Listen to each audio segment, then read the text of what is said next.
تذكر يوما كنت تعانق دمعة الفكر تناجي الله في صبر وترجو رحمة.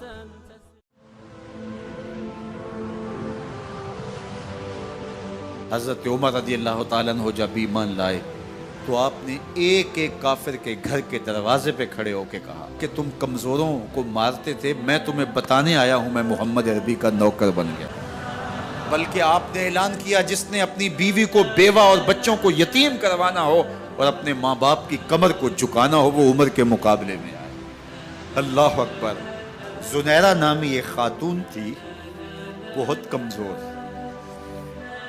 راوی کہتا ہے کہ اس کی ہڈیوں میں گودا نہیں تھا، عشق رسول تھا، اور اس کا ظالم آقا اس کو مارتا ہے، اور جب مار مار کے تھک جاتا ہے ادھر سے عمر آ رہے ہیں، یہ اسلام لانے کے پہلے کی کہانی ہے، ادھر سے عمر آ رہے ہیں تو اس نے کہا عمر تم جوان آدمی ہو تو یہ چھوڑتی نہیں ہے اپنے نبی کا نام، ذرا تم آؤ۔ عمر کوڑا پکڑ لیتے اسے مارتے مارتے تھک جاتے ہیں تو پانی پینے لگتے ہیں، تو کہتے ہیں مجھے تیرے پہ ترس نہیں آیا لیکن میں ذرا پانی پینے لگا ہوں، اور پھر گلے کے اندر ڈال کر کے کوڑا اور اس کی رسی کو بل دیتے ہیں اور اس کی آنکھیں باہر نکل آتی ہیں اور کہتے ہیں بلا اپنے نبی کو جو تیری آنکھوں کی بینائی واپس کرے۔ اللہ اکبر۔ تو اس نے آسمان کی طرف منہ کر کے کہا مالک میں کبھی بھی آنکھوں کی بینائی نہ مانگتی لیکن اب تیرے نبی کی عزت کا سوال ہے۔ آنکھوں کی بینائی واپس ہو جاتی ہے۔ زنیرہ کو بڑا مارا، آج عمر گلیوں میں آنکھوں میں آنسو ہیں اور عجیب دل بے تاب ہے، اور کہتے ہیں آؤ بھئی میں حضور کا غلام بن گیا ہوں، تمہیں بتانے آیا ہوں۔ زنیرہ نے موڑ کاٹا تو آگے عمر یہ آواز دے رہے تھے۔ زنیرہ ایک کونے پہ کھڑے ہو کے رو کے کہتی ہے عمر تم تو بڑے اس دن جوش و غضب میں تھے اور تم مارتے ہوئے تھکتے نہیں تھے۔ تو عمر نے کہا زنیرہ اس دن میں نے دیکھا نہیں تھا، اب میں محمد عربی کو دیکھ آیا ہوں۔ جنہ ویکھیا نہیں ہو کرن گلاں، جنہ ویکھیا نہیں ہو کرن گلاں، جنہ ویکھیا ہو تے بول دے، جڑے محرم راز حقیقت دے اور راز حقیقت کھول دے۔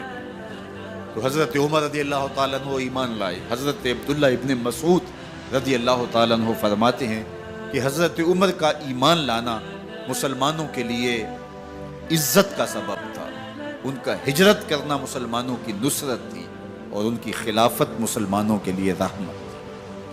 حضرت عمر رضی اللہ تعالیٰ عنہ وہ ہیں کہ میرے حضور نے فرمایا لوگوں جب نیک لوگوں کا ذکر کرو تو میرے عمر کا تذکرہ ضرور کیا کرو۔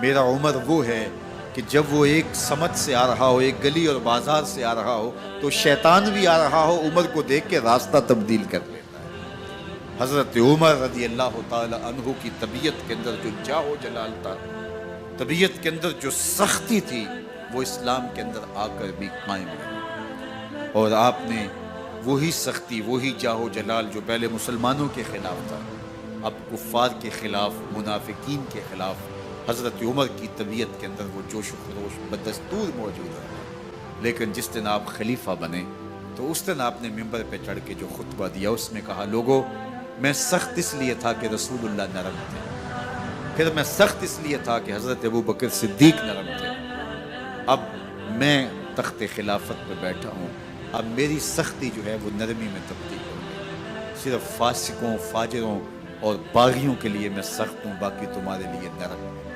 سب سے کم جو تنخواہ بیت المال سے اگر کسی وجود نے لی ہے تو وہ حضرت عمر رضی اللہ تعالیٰ عنہ نے صرف 2 جوڑے لیتے تھے سال میں، اور راوی کہتا ہے کہ میں نے دیکھا ہے کہ اس میں بھی 17 پیوند لگے ہوتے تھے۔ حضرت عمر رضی اللہ تعالیٰ عنہ کا طرز زندگی، آپ کا انداز معاشرت اور آپ کا انداز خلافت، ہر لمحہ آپ کی زندگی کا اٹھا کے دیکھیے کتنی مرتبہ قرآن حضرت عمر کی رائے کے مطابق نازل ہے۔ اللہ تعالیٰ جل شانہ نے ان کو صاحب الہام بنایا تھا۔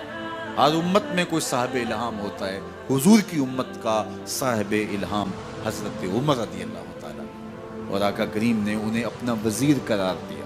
فرمایا میرے 2 وزیر آسمانوں میں ہیں، 2 وزیر زمینوں میں ہیں۔ آسمانوں کے وزیر جبرائیل اور میکائیل ہیں اور زمین کے وزیر ابو بکر اور عمر ہیں۔ رضی اللہ تعالی عنہما۔ ایک دن حضرت عمر بیٹھ کے رو رہے تھے، تو کسی نے کہا حضرت رو کیوں رہے ہیں؟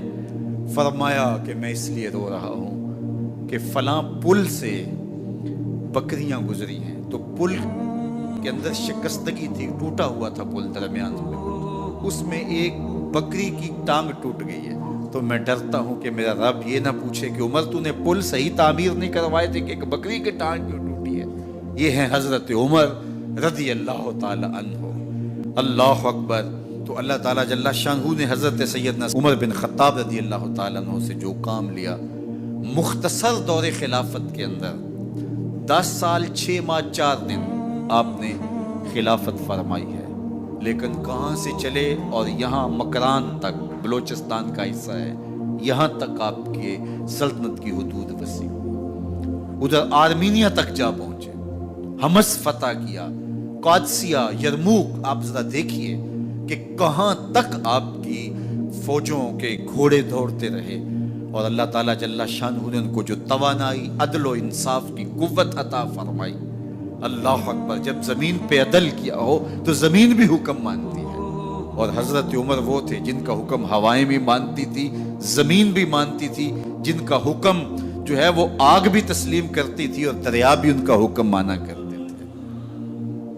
مصر کے اندر یہ رسمیں بد جاری تھی کہ سال کے بعد ایک دوشیزہ کو زیورات پہنا کے اچھے لباس میں ملبوس کر کے دریا کی بھیڑ چڑھایا جاتا، اس کی قربانی دی جاتی، اس کا خون بہتا تو دریا چلتا۔ جب مسلمانوں نے مصر فتح کیا تو گورنر نے لکھا کہ اسلام تو اس طرح کی رسوم کی اجازت نہیں دیتا، لیکن خشک سالی ہے، لوگوں کی فصلیں ویران پڑی ہے، تو حضرت کیا کیا جائے؟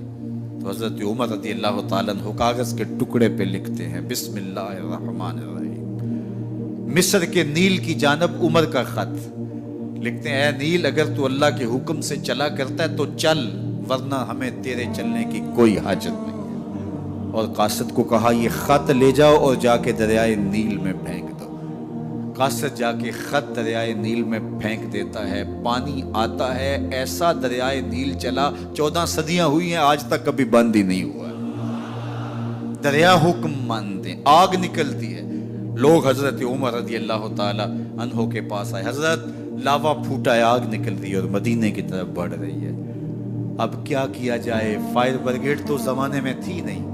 عمر نے اپنی قمیض اتاری، جس قمیض پہ 17 پیوند لگے ہوئے تھے چمڑے کے، کہا یہ قمیض لے جاؤ، جدھر آگ بڑھ رہی ہے آگے ڈھالنا، آگ پیچھے بھاگ جائے گی۔ زلزلہ آتا ہے تو زمین پہ درہ مارتے ہیں، زمین رک جا، کیا عمر نے تیری چھاتی پہ عدل نہیں کیا ہے؟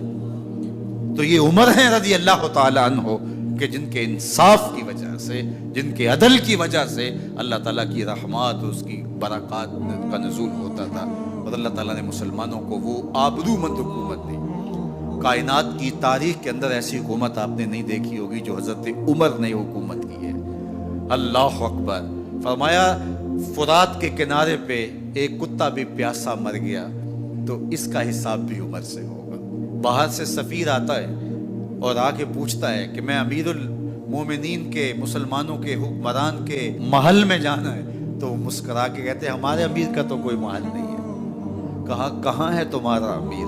کہا مسجد نبوی میں ہوگا یا بیت المال کی اونٹوں کی دیکھ بھال میں لگا ہوگا۔ وہ جب گئے تو مسجد میں نہیں ہے، اللہ اکبر، وہاں گئے تو وہاں بھی نہیں ہے۔ پھر کیا دیکھتے ہیں کہ عمر رضی اللہ تعالی عنہ جنت البقیع کے پاس ایک درخت کے نیچے اینٹ کا سرانہ رکھ کے سوئے ہوئے، تو اس نے کہا عمر تو نے عدل کیا ہے، تجھے کچی اینٹ پہ بھی نیند آ گئی، ہمارے حکمرانوں نے انصاف نہیں کیا، اور وہ بند اور محفوظ کمروں کے اندر بھی سکون اور چین کی نہیں سو سکتے۔ حضرت سیدنا عمر رضی اللہ تعالیٰ عنہ نے اس طرح ان امور سلطنت نبھائے۔ آپ دن کو لوگوں کی دیکھ بھالی کرتے، لوگوں کی ضروریات سنتے سمجھتے، اور جب رات پڑتی لوگ سو جاتے، عمر مدینے کی گلیوں میں پہرا دیتے۔ کائنات نے کوئی ایسا بھی حکمران دیکھا ہوگا؟